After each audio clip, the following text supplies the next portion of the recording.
Hi, Ethan Gajewski here with... Caleb Pearson. Just explain to me what you're doing here today. We're launching rockets and we're calculating the time it took to hit the ground and how far it traveled from the starting position. For which class is this?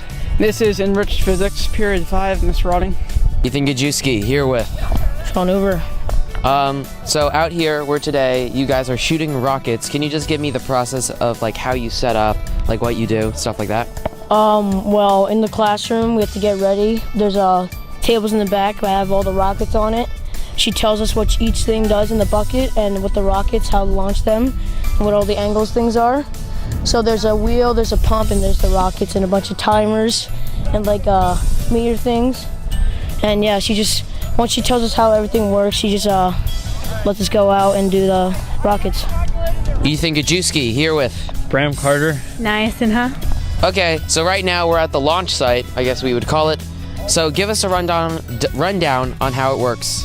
Well, as you connect the pump to the rocket base, it fills up with air pressure inside, and once the air pressure is too much for it to handle, it bursts, and yeah, it launches the rocket.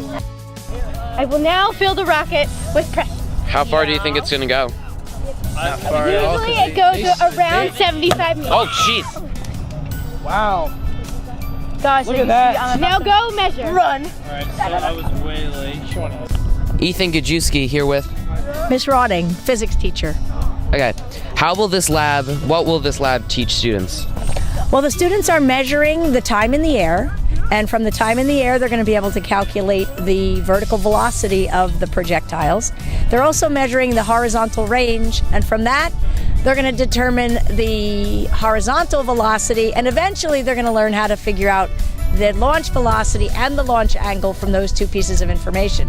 Ultimate goal is to be able to figure out how launch angle and velocity affect range and maximum height of a projectile. What will your final assessment on this will be?